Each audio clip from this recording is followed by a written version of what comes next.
Será que, em algum lugar profundo dos seus circuitos neurais ou nas leis fundamentais que regem o movimento dos átomos, a sua liberdade é apenas uma miragem muito bem construída?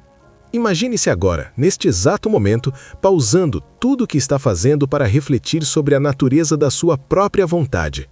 Você acredita que escolheu clicar neste vídeo por um ato de iniciativa pura, ou será que uma cadeia interminável de eventos, iniciada no Big Bang e processada pela química do seu cérebro, tornou este momento inevitável?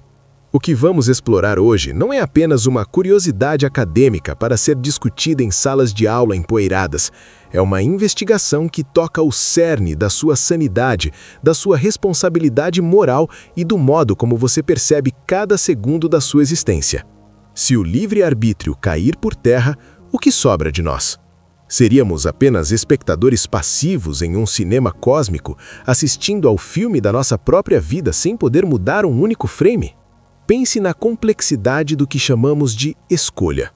Todos os dias, acordamos e somos bombardeados por bifurcações. Desde o instante em que decidimos, ou achamos que decidimos, apertar o botão de soneca do despertador até as grandes resoluções que definem o nosso caráter. Queremos acreditar que somos os capitães da nossa alma, mas a verdade é que a liberdade é um conceito cercado por muros altos. Primeiramente, precisamos encarar o fato de que ninguém é verdadeiramente, absolutamente livre.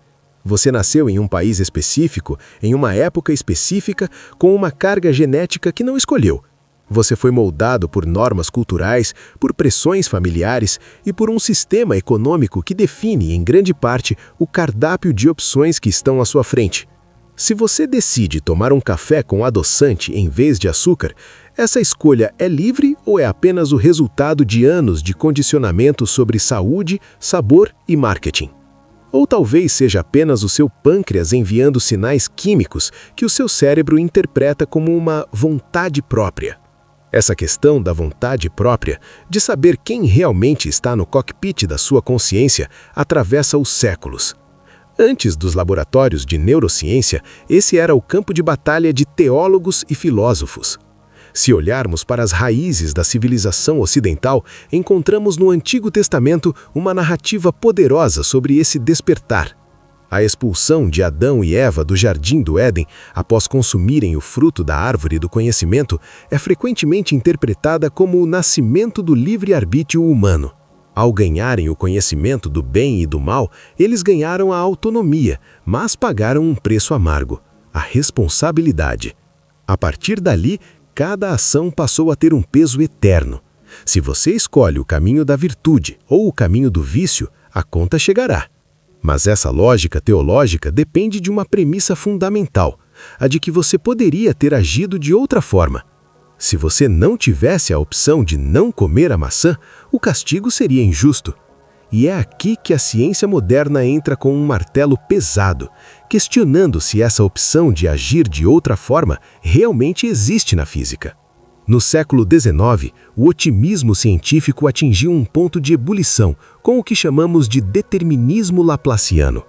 O físico e matemático Pierre-Simon Laplace, refinando as leis de movimento de Newton, propôs um experimento mental que até hoje assombra a filosofia. Ele imaginou uma inteligência vasta, muitas vezes chamada de demônio de Laplace, que conhecesse a posição exata e a velocidade de cada átomo e partícula no universo em um determinado instante. Segundo Laplace, para essa inteligência nada seria incerto. O passado estaria escancarado e o futuro seria tão previsível quanto o movimento dos planetas. Se o universo funciona como um gigantesco mecanismo de relógio, onde cada engrenagem move a próxima com precisão matemática, então a sua vida inteira, cada pensamento, cada suspiro, cada crime e cada ato de caridade já estava escrita nas condições iniciais do cosmos. Quando Napoleão Bonaparte perguntou a Laplace por que Deus não aparecia em seus cálculos sobre a mecânica celeste, a resposta foi um marco do pensamento científico. Majestade, eu não precisei dessa hipótese. Naquele momento, o livre-arbítrio parecia ter sido sentenciado à morte pela física clássica. Se somos feitos de matéria e a matéria segue leis fixas, onde haveria espaço para a liberdade? A neurociência contemporânea parecia até pouco tempo atrás ter dado golpe de misericórdia nessa ideia. Entramos na era dos experimentos de Benjamin Libet. Na década de 1980, Libet colocou voluntários diante de um relógio e pediu que eles movessem um dedo sempre que sentissem vontade. Ao monitorar a atividade cerebral através de eletroencefalogramas, ele descobriu algo que chocou o mundo. O cérebro dos participantes apresentava um pico de atividade elétrica, chamado de potencial de prontidão, cerca de meio segundo antes de a pessoa relatar que tinha tomado a decisão consciente de se mover. Em estudos mais modernos, usando ressonância magnética funcional, cientistas alegaram conseguir prever qual botão um participante apertaria com até 7 segundos de antecedência.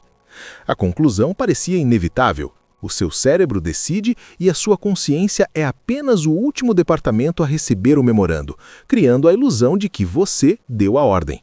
Autores como Sam Harris utilizaram esses dados para argumentar que somos marionetes biológicas, vivendo uma vida pré-programada por processos bioquímicos dos quais não temos consciência nem controle.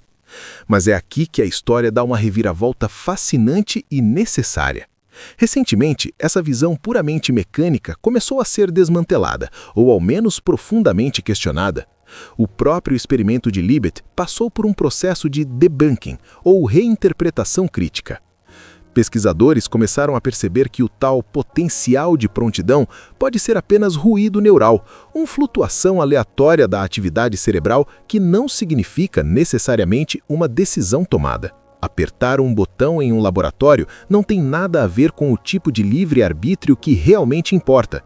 Existe uma diferença abissal entre um reflexo motor simples e as decisões complexas, multifacetadas e de longo prazo que definem a vida humana. Decidir com quem se casar, qual carreira seguir ou como reagir a uma injustiça social não são eventos de milissegundos, são processos que envolvem deliberação consciente, valores morais e uma interação dinâmica com o mundo. A grande revelação que precisamos abraçar é que a mente humana não é um sistema solar simplista regido por engrenagens rígidas. Somos sistemas de uma complexidade estonteante, onde a biologia, a cultura e a consciência se entrelaçam de formas que a ciência ainda está longe de mapear completamente. A ideia de que somos autômatos é uma simplificação grosseira, uma forma de arrogância científica que tenta reduzir a experiência humana a um gráfico de causas e efeitos lineares. Se aceitarmos que o livre-arbítrio é uma ilusão, abrimos uma caixa de Pandora perigosa. Se não há escolha, não há mérito. Se não há escolha, não há culpa. O criminoso seria apenas uma máquina quebrada e o herói apenas uma máquina bem programada. Essa visão desumaniza a sociedade e retira de nós o peso e a beleza de sermos responsáveis por quem nos tornamos. Portanto, ao contrário do que o determinismo radical sugere, a ciência atual nos convida a retomar o controle. Não há uma maquinaria cósmica invisível puxando nossos fios. Existe sim uma vasta rede de influências, mas dentro dessa rede, a consciência emerge como uma força capaz de refletir sobre si mesma. Ser grato pelo livre-arbítrio é reconhecer que, embora não sejamos deuses onipotentes, também não somos pedras rolando por uma colina. Temos a iniciativa necessária para encarar as consequências das nossas escolhas e para moldar ativamente o ambiente ao nosso redor. É essa capacidade de deliberar e de agir com propósito que nos permite evoluir como indivíduos e como espécie. A verdade é que o debate sobre o livre-arbítrio está longe de terminar, mas a evidência atual nos dá a permissão para respirar aliviados. Você é, de fato, o protagonista da sua história. Suas escolhas importam, elas deixam marcas no tecido da realidade e definem o futuro que ainda não foi escrito. O universo pode ter suas leis, mas a mente humana parece ter uma maneira única de navegar entre elas. E agora, diante de tudo o que discutimos, eu te pergunto, como você se sente ao saber que a ciência não te transformou em uma máquina? Você acredita que a sua intuição de liberdade é a prova mais real da sua existência? Ou ainda vê sombras de determinismo no seu dia a dia? O quanto do que você é hoje foi uma escolha consciente ou apenas o vento te levando? Deixe a sua opinião aqui nos comentários. Este é um espaço para explorarmos juntos esses mistérios.